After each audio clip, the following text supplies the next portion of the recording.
In today's video, we're going to address what to expect during your detox, the benefits of therapy and addiction recovery, as well as coping mechanisms for addiction triggers. So first, what to expect during detox. Look, I'm not going to sugarcoat it. When an individual comes into our treatment program, they have been forcing toxins, like just crazy stuff into their body, whether drinking alcohol, whether injecting, snorting. Literally, it's poisonous toxins. So the beautiful thing about your body is when it's given a place to actually begin to clean out, your body is an incredible resource that will clean itself out. So what we do is we make sure that you're safe with our team. We also make sure that if it's medication assisted, we want to make you as comfortable as possible. So, what does that mean? No, we don't want the person to be sedated.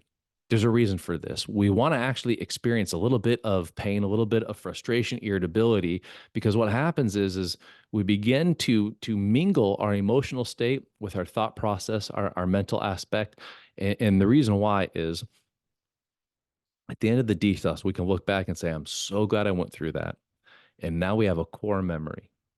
So here's what we do with a lot of people is not if, when the old mindset goes, oh, you know what? I think I'm going to use again. It really wasn't that bad. So the mind does three things. It generalizes, it distorts, and it deletes. So the reason why we want to actually remind ourselves of the pain that we were just in is so when we start making unhealthy choices, or if the brain goes there again, rationalizing or generalizing, it's okay. Distorting, it wasn't that bad, or sometimes deleting, oh, it wasn't painful at all. We're able to actually create that memory or recall that memory to say, okay, I'm not going to make this decision to redo this again. Having said that, we don't want it to be an incredibly painful process. We want the individual to be medically safe, secure, and able to transition so the body continues to take care of itself to get back to a sound mind and state. The reason why we do that and why we do detox here is because as soon as you are able to actually benefit from treatment services such as therapy, one-on-ones, group therapy, all the things we offer, a lot of the times if a person is safe and able to, we will start that process even at detox level, meaning it may be a day or two of your sleeping through whatever it is that you're coming down on. It's medically assisted, so there's somewhat of comfort there. Now it's like, okay, I'm starting to become a little bit more lucid. I want to start the healing process. So we jump right in. So that's what you can expect during detox with us. What are the benefits of therapy for recovery? Oh my goodness, there's so many benefits. How about much better health, feeling better, looking better, thinking better, more clear mind, clear sight, all these things. Um, so therapy, it really gets to the core issue. That's one of the reasons why we do group therapy Monday through Friday. We have one-on-one therapy as well. We do a lot of therapy, and the reason why is because it's a proven system. We're actually to address the issue at the core. So when you come into treatment, it's just not a thing of saying, "Hey, you're no longer using or drinking, you're fine." It's we took your coping mechanism away temporarily, and now you experience really what's going on, and then the therapy helps open this up to start working through whether it's trauma, PTSD, whatever's going on, or if you're going, I just don't know why, I just keep doing this.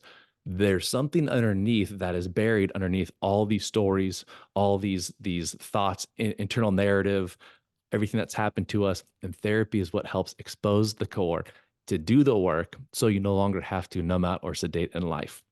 So those are the benefits of therapy, and then coping mechanisms for addiction triggers. It's one of the things that you learn in treatment as well.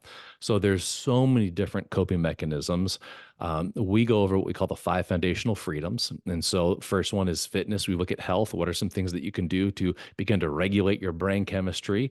What we found is when you eat well and you work out, you perspire each day, your body starts to slow down, which means your mind starts to slow down. So once you tire your body, your mind starts to tire. Now you've got access to becoming more aware mentally of what's going on.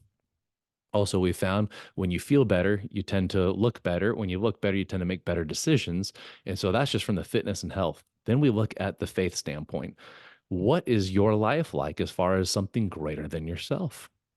It's not all about you. Believe it or not, that was one of my most difficult lessons learning in life is you mean everyone is not put on earth to take care of me and all my needs and wants and desires? That's my job. I'm the only one put on earth that is here to take care of me and my needs and wants and desires. Once I began to learn that, I was able to connect at such a deeper level with my own personal faith. So that's one of the other things that is a huge coping mechanism is the spirituality.